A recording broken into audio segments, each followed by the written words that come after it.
Cuando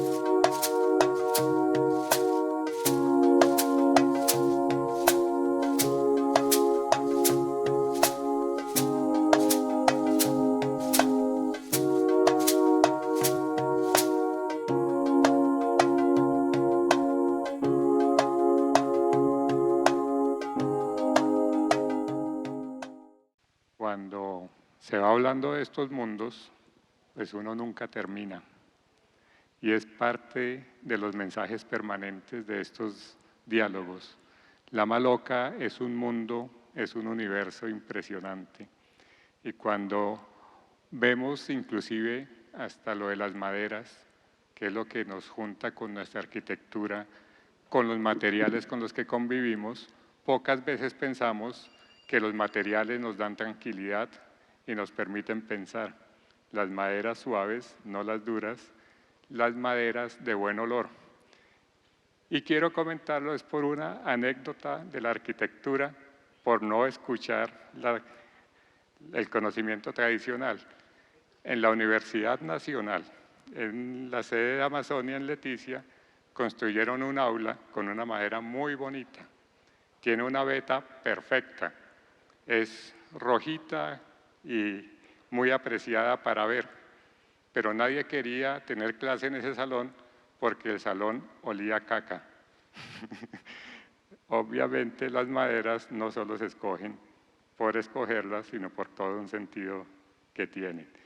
Estas son las lecciones que nos dejan en general el mundo tradicional y la construcción tradicional. Todo tiene sentido y a todo tenemos que darle sentido. Muchas gracias, abuelo Abel. Muchas gracias, Fernando. Y vamos a continuar con un tema. Juan Carlos, por favor. Que se une directamente al tema de la Maloca y son, Juan Pablo, que son las construcciones tradicionales de los indígenas de la sierra. Juan Pablo Duque, de la Universidad Nacional, que ha trabajado durante bastante tiempo en la arquitectura de las construcciones tradicionales de los pueblos de la Sierra Nevada, sobre la que ha generado unas publicaciones muy lindas, muy interesantes y muy gráficas que nos muestran también ese universo de las construcciones tradicionales de la sierra, sus sentidos, sus estructuras, y por eso lo tenemos aquí invitado. Muchas gracias por haber venido, Juan Pablo. Bueno, a mí me da mucho gusto presentar a Juan Pablo porque cuando conocí su trabajo, él es uno de los doctores en arquitectura, y conocí su trabajo a través de una amiga con quien él trabajó para evaluar a aquellas personas que estaban aspirando a doctorados en el Ministerio de Educación Nacional a través de los fondos de Colciencias. Entonces yo vi el trabajo de Juan Pablo y dije, no, yo tengo que traer a Juan Pablo porque hacía poco había estado en la Sierra Nevada y vi toda la arquitectura de la cancurúa y de la vivienda de los Kogi. Entonces, si bien es cierto que no hemos traído un indígena Kogi, de todas maneras, Juan Pablo nos va a dar una explicación que desafortunadamente no va a ser muy larga porque nos toca después la sesión con Rosa Emilia y con Gundiatin, pero que quiero que sí conozcan en lo que es una verdadera investigación sobre la arquitectura de los Kogi, así como hemos escuchado todo lo relacionado con la Maloca del Amazonas, del Baupés, de los Huitoto, de todos ellos. Gracias, Juan Pablo, por estar aquí. Buenos días. Muchas gracias a Carlos y a la doctora Cecilia y al profesor por estar aquí acompañándome. Lo primero es que pues debo hacer una introducción. Ayer que se estaba haciendo la presentación del evento, efectivamente se presentó como un diálogo de saberes entre quienes conocen estos temas, que son obviamente los indígenas y los antropólogos. Yo inicialmente me asusté porque yo no soy antropólogo, yo soy arquitecto, luego hice una maestría en filosofía y después mi doctorado en historia, pero en el tiempo en que estaba estudiando arquitectura en la Universidad Nacional, me tocó un momento histórico que para mí fue trascendental. Yo entré a estudiar arquitectura en 1990, atrapado por la Constitución de 1886, y terminé egresando amparado por la Constitución de 1991, que tiene unas condiciones que en el caso de los saberes y las tradiciones que estamos discutiendo son esenciales, y es el reconocimiento de que este país es diverso, es multicultural y en el cual tenemos todos cabida. El hecho de que no sea ni antropólogo ni indígena me da ciertas licencias de ignorancia que espero que ustedes comprendan. En mi proceso de formación profesional me preguntaba en algún momento, todos fuimos influidos en ese momento sobre todo por la arquitectura japonesa. Hugo, en una presentación anterior esta mañana, hablaba efectivamente de la belleza de la escritura japonesa. A mí me sorprendía por igual la arquitectura, e influenciados por muchos arquitectos japoneses, Toyo Ito, Arata Isozaki y Tadao Ando, yo también empecé a ser seducido por lo que consideraba era una interacción perfecta entre lo simbólico y lo arquitectónico. Fue tanto que efectivamente cuando me gradué, pues pensaba irme para el Japón a hacer alguna especialización sobre el mismo. Sin embargo, por azares del destino, terminé cambiando la mirada y me empecé a preguntar por qué, siendo un arquitecto colombiano, a mí nadie me había hablado de las arquitecturas que se hacen en Colombia, las arquitecturas específicamente indígenas, y empecé a preguntarme si no estaría ahí más bien la respuesta. Por fortuna he podido involucrarme en los últimos 12 años en este tipo de investigaciones, algunas de las cuales les voy a presentar muy brevemente mediante, no sé si ya está lista la presentación. Sí, qué pena, me voy a parar para poder mirar. Bueno, siguiente. Efectivamente, la Sierra Nevada de Santa Marta, insisto, con la licencia de ser un hermanito menor como la mayoría de todos los que estamos aquí, me voy a permitir hacer algunas explicaciones que pueden ser válidas para entenderlo. Esa foto la tomé viniendo de La Habana, allá se ve arriba las cumbres nevadas de la Sierra Nevada, y en la parte inferior de la izquierda vemos nuestra costa Caribe. Siguiente. Eso tiene que ver con unas características, y es que la Sierra Nevada de Santa Marta, es posible que muchos de nosotros no lo conozcamos, es la ciudad más alta, perdón, la montaña más alta del mundo al lado del mar, es decir, desde el nivel cero sobre el nivel del mar, en más o menos unos 40, 50 kilómetros en línea recta, llega hasta una altura de 5.770 metros sobre el nivel del mar. Siguiente. Allí viven 4 pueblos indígenas, los Kogi, los Ica, los Wiwa, los Cancuamo. Estos no están almacenados en libros de historia, son pueblos que están hoy vivos con unas tradiciones que infortunadamente nosotros apenas estamos empezando a valorar. Siguiente. Y que a través de las investigaciones que yo empecé a realizar, empecé a encontrar ciertos puntos de máximo interés. El primero es que efectivamente para hablar de arquitectura entre los indígenas, pues hay que referirse también al territorio. Todas las culturas en general tienen la montaña como un referente no solamente simbólico, sino territorial, e inclusive al final como un arquetipo de la arquitectura. Esta foto la tomé viniendo de Buenos Aires, son unos de los picos volcánicos de la cordillera de los Andes. Siguiente.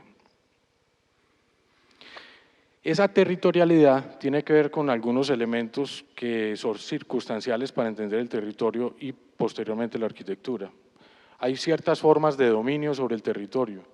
Como vemos en la primera imagen, hay una dominación concéntrica que tiene que ver con el punto o más sagrado o el punto más protegido, y que se va extendiendo hacia la periferia, hacia los puntos menos protegidos, pero sobre todo a los que entran en contacto con los lugares que no obedecen a nuestro orden. La segunda imagen corresponde a la manera en que nosotros vamos y miramos los límites del territorio para luego regresar al centro.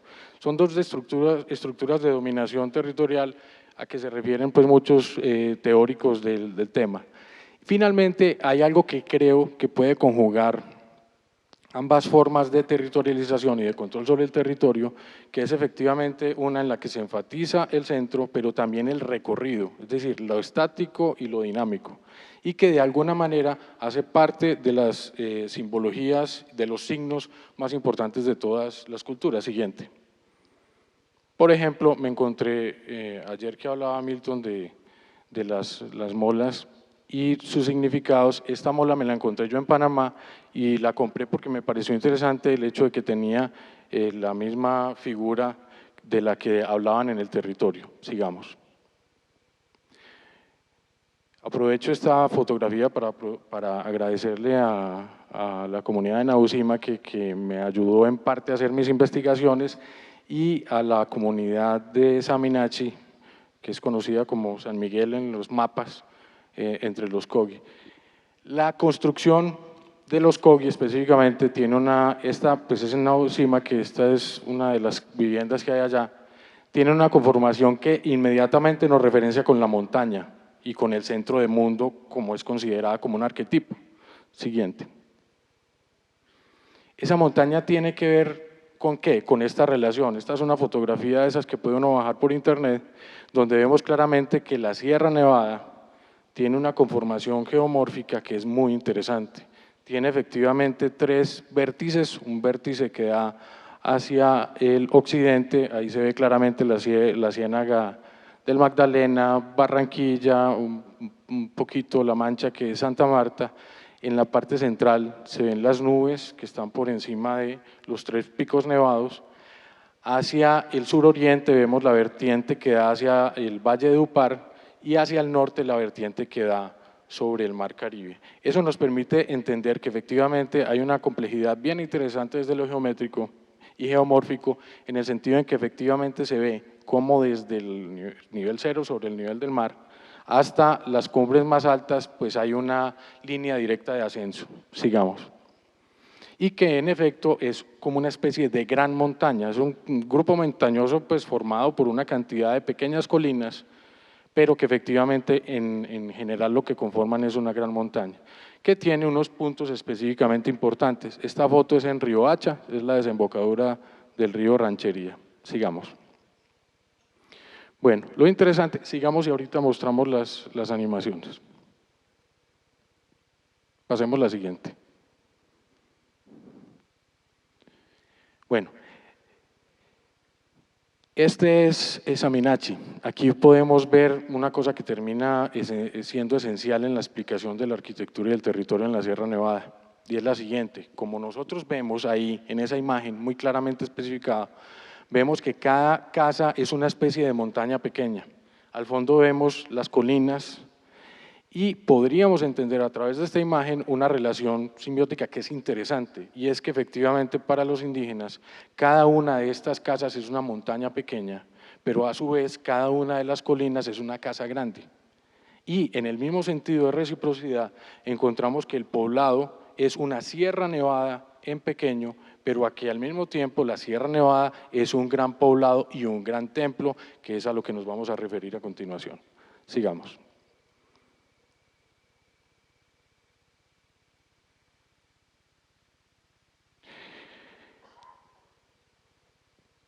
En alguna ocasión estuve dando una conferencia en Buenos Aires sobre arquitectura indígena y mostraba esta fotografía y decía, es que miren los valores que tiene la arquitectura indígena, específicamente lo que yo he investigado en la Sierra Nevada de Santa Marta, tiene esta conformación, tiene una base que es cilíndrica, tiene un cono, que y algún doctor argentino me preguntaba, hombre, pero ¿qué es lo que tiene eso de particular? Porque es lo mismo que yo veo en las construcciones africanas que yo investigo.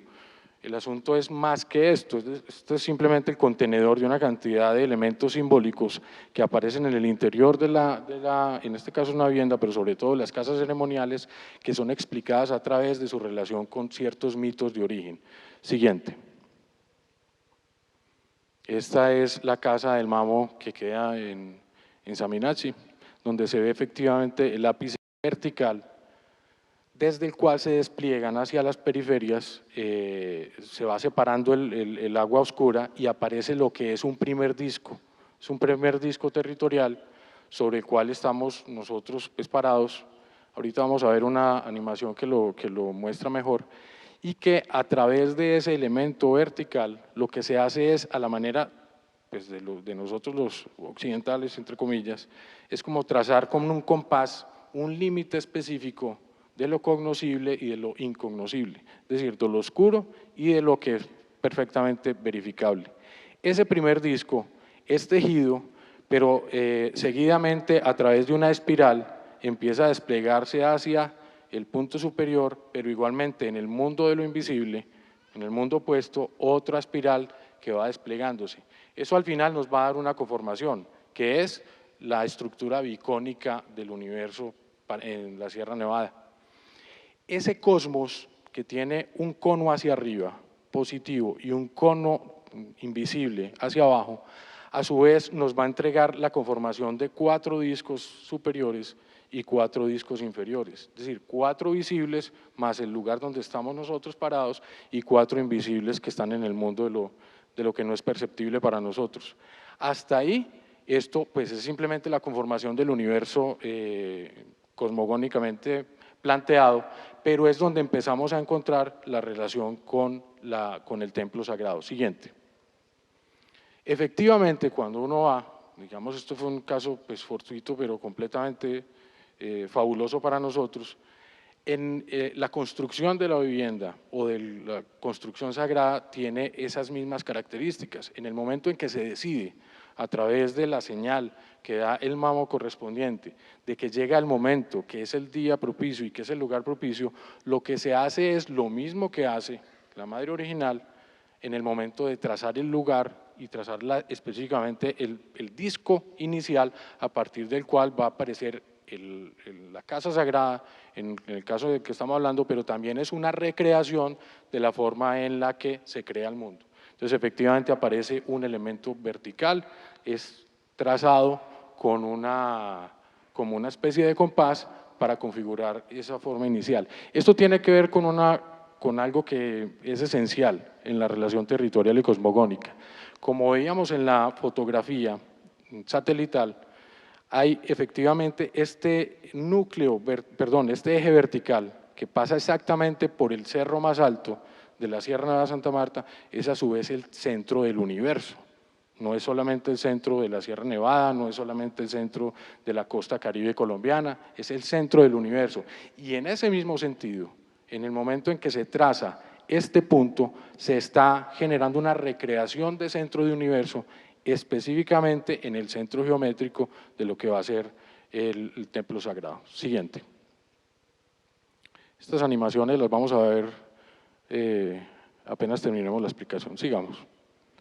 Aquí lo interesante es que efectivamente en el interior de cada una de estas construcciones lo que vamos a encontrar es una referencia directa, como ustedes lo van a ver sobre todo en el primer aro superior, una especie de trenzas que lo que van a hacer es configurar una remisión directa a cada uno de los discos superiores, que en este caso serían 4 discos superiores, y a los discos inferiores.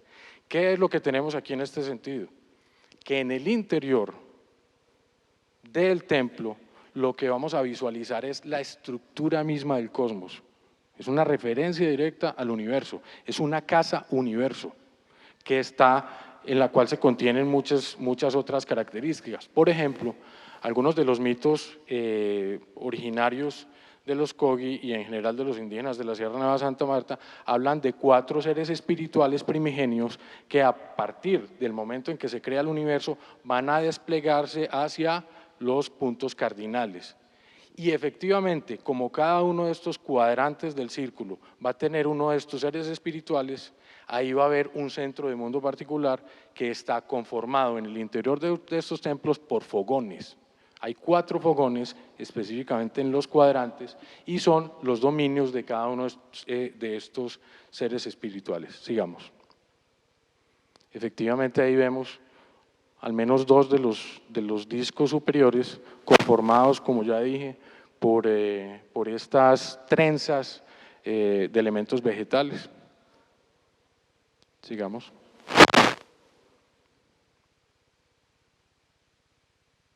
Lo que nosotros hicimos fue con una mirada completamente desprejuiciada y, como digo, con la licencia de la ignorancia de ser un hermanito menor, hacer simplemente un análisis de lo estructural, de efectivamente cómo se conformaba espacialmente esta construcción, pero nos fuimos permeando cada vez más y fuimos entendiendo que era imposible su comprensión si no era a través de la relación directa con las simbologías y los mitos de creación del universo. Sigamos.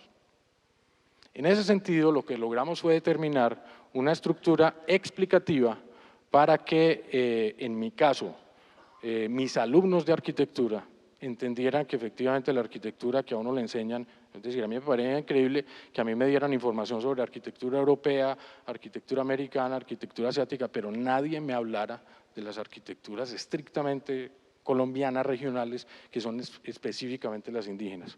Entonces, esta especie de manifestación didáctica, pues lo que busca es eso, efectivamente que mis alumnos entiendan que aquí hay una simbología sin la cual efectivamente ni lo constructivo, tecnológico, ni lo formal tiene sentido. Sigamos.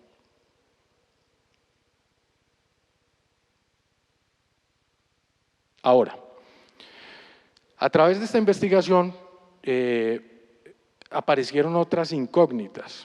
La incógnita fundamental era que se me hablaba a mí del territorio, de la territorialización de la construcción. Inmediatamente, obviamente, pues lo primero que de lo que a uno le hablaban era que efectivamente ahí había un cosmos de esos inconmensurables de los que nos hablan los mitos y nuestras creencias tradicionales y que efectivamente estaba materializado aquí, pero que había otras circunstancias, que efectivamente no solo era el cosmos, esta especie de estructura bicónica, sino que el territorio mismo estaba configurado. Y empecé a oír de un concepto que posiblemente ustedes también han oído mencionar, que es el de la línea negra. El de la línea negra, que en lo territorial es fundamental y que no se puede entender, hoy por hoy creo haberlo entendido, con una especie de triada en la cual se conjugan todas las características de múltiple relación, el universo bicónico, la construcción en lo mínimo bicónica, pero también el territorio con las mismas características. Sigamos y ahorita lo explicamos. En ese sentido, esta estructura sería simplemente la representación del cosmos, pero con una función práctica además, y es que en la medida en que se va construyendo uno de estos templos, los niños que observan el proceso lo que hacen es ser testigos de la forma en la que el cosmos se creó. Es decir, es una forma de recreación efectiva de las tradiciones a través de la arquitectura. Siguiente. Vamos a pasar esta rápidamente para mirar las animaciones. Sigamos y ya miramos estas animaciones con más detalle. Bueno, paremos aquí, paremos la anterior. El asunto es que hoy por hoy la línea negra tiene más o menos esta estructura. Aquí simplemente están unidos cada uno de los puntos periféricos de la Sierra Nevada de Santa Marta que específicamente están planteados dentro de esa estructura territorial. Están unidos con líneas rectas, en la realidad pues son elementos geográficos, ríos, etcétera, entonces está simplemente la abstracción. Pero a lo que yo voy es que específicamente hablando de esa relación entre el cosmos bicónico, la arquitectura con su forma bicónica, pero también el territorio sí tiene coherencia. Específicamente las narraciones nos hablan de que en cada uno de estos puntos perimetrales, desde cada uno de esos puntos hay unas líneas invisibles que van, aquí no se ve muy bien en esa fotografía, hasta el pico nevado más alto de la Sierra Nevada de Santa Marta. Hagamos una especie de abstracción, es como si fuera una carpa de circo, ¿cierto? Y haciendo la abstracción, lo que encontramos es el cono territorial que existe en lo cósmico, pero que también existe en lo arquitectónico. En ese sentido, quedaría comprobado que el territorio es un gran templo, que hay una relación directa, constante entre el cosmos cónico, el territorio cónico, la casa cónica, con su parte visible y su parte invisible. Sigamos. Ahora, yo en este momento quisiera aprovechar, yo estoy completamente de acuerdo con lo que expresaba anteriormente Vito. Efectivamente, pues esto no sirve de nada si uno está planteando que efectivamente las riquezas de nuestras culturas no son solamente esa parte material, sino todo lo que implica. Hoy por hoy, en el territorio de la línea negra hay graves problemas de proyectos que se han venido haciendo ahí sin observar ningún tipo de conciencia ancestral, megaproyectos impuestos simplemente sin ningún control y que obviamente será pues objeto de discusión a posteriori en muchos ámbitos. Sigamos. A mí lo que me interesa es esto. De nada sirve comprender cuál es la conformación o la riqueza de las arquitecturas, de los territorios, etcétera, si no entendemos que lo fundamental es que estos niños están vivos. Esta niña se llama María Evangelina y tiene la edad de mi hija. Y cuando yo la conocí en la UCIMA, que pues, me impactó es porque efectivamente entendí, solo en ese momento, que las tradiciones materializadas son válidas en tanto puedan ser recreadas. Y lo digo, digamos que para terminar, porque en algún momento tuve una discusión con una colega restauradora que insistía que, por ejemplo, los templos indígenas podían ser restaurados, lo cual es una mirada para mí muy occidental, y yo le insistía, por el contrario, que efectivamente el objeto como tal no tenía ningún valor en tanto no fuese recreado. Es decir, que lo que había que conservar no era el objeto arquitectónico como tal, sino la tradición de su reconstrucción, su construcción y su construcción. ¿Por qué? Porque era lo único que nos aseguraba que efectivamente niños, como la niña de la fotografía, conservaran las tradiciones vivas que son realmente donde está la esencia de este patrimonio. Vamos a poner ahora finalmente las animaciones muy cortas.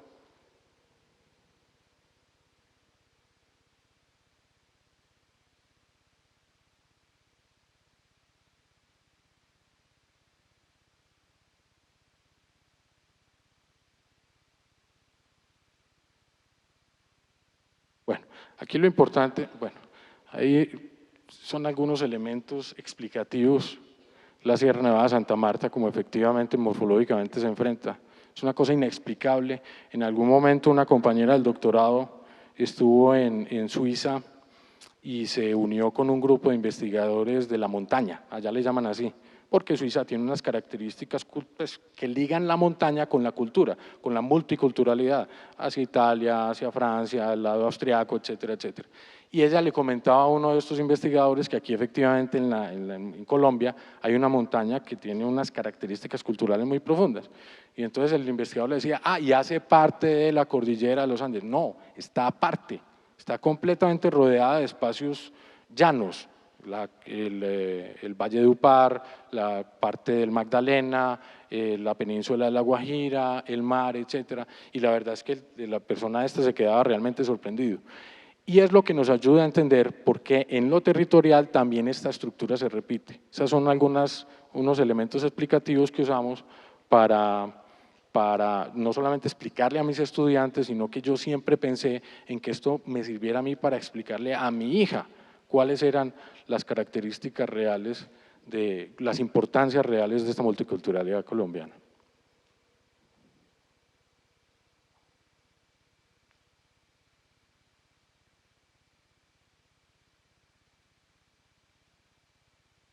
Aquí lo importante es, como en algún momento, en alguna ponencia en el exterior lo dice, lo importante es que como en este encuentro de saberes estamos hablando de la riqueza de la palabra, de la riqueza del pensamiento, efectivamente la arquitectura también es un medio completamente válido que le ha permitido a nuestras culturas indígenas conservar absolutamente toda su estructura de pensamiento a través de la explicación de los cosmos, la materialización y que me permitiría a mí concluir esta presentación simplemente afirmando que nuestras culturas también y sus tradiciones se escriben en palabras y en letras arquitectónicas. Muchas gracias.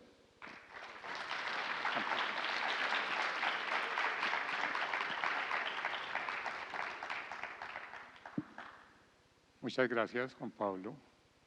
Esto es también una evidencia. El diálogo de saberes necesita estructurarse y necesita estructurarse por todas las partes.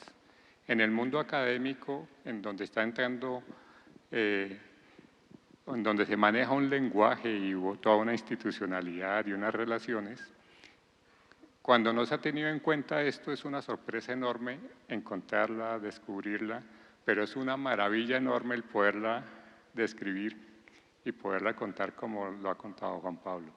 Eso sustancia el diálogo y lo vuelve en un diálogo de iguales. Reconocer el saber del otro, apreciarlo y poderlo mostrar con todo el gusto y con toda la precisión que lo ha mostrado. Eso es fundamental y esperamos siempre que eso se repita en la academia. La academia aun cuando está haciendo sus pinitos, que no deberíamos llamarlos pinitos, sino otra especie nativa, tiene ya la semilla bien cuidada, pero necesitamos que entre todos este tipo de investigaciones, este tipo de interacciones se sigan haciendo, se sigan manteniendo y se sigan haciendo conocer. Las publicaciones también han llegado a un amplio público y eso ha sido una muy buena contribución. El de recrear y el de volver a hacer ha sido fundamental siempre. Por eso se hace la maloca. En una discusión con unos compañeros arquitectos decían, ¿pero qué han dejado en el Amazonas? En el Amazonas no hay pirámides como en Egipto, no hay construcciones como las mayas, las aztecas. ¿Qué han dejado? La visión del mundo y la visión de interactuar en un ecosistema complejo, en una cosmovisión compleja y en el cómo recircularse y en el cómo recrearse, que aún hoy en día estas comunidades siguen viviendo ahí y siguen construyendo ahí. Eso es de los desafíos de la biodiversidad. Muchas gracias. Gracias, Carlos. Juan Pablo. Quisiera terminar con una anécdota a propósito de lo que Carlos dice y que me parece que sería interesante plantearla aquí. Cuando yo daba estas conferencias inicialmente, utilizaba una fotografía que no era mía y por eso no la volví a utilizar. Hoy me arrepiento, la había sacado de internet y la verdad es que cuando la fui a buscar otra vez no la encontré. Era una foto en la que había, en lo que nosotros denominamos o conocemos ciudad perdida, una foto de un niño Kogi apoyado sobre estas grandes laderas de piedra. Y cuando yo mostraba la fotografía, todo el mundo se impresionaba con las piedras, pero no con el niño. Cuando lo realmente importante es que el niño está, y es que ese niño conserva las tradiciones que efectivamente son las que hay que perpetuar. El objeto material es simplemente una forma que aparece, que específicamente materializa estas tradiciones, pero que no tiene ningún sentido si ese niño no la sigue representando para las generaciones posteriores. Bueno, muchas gracias.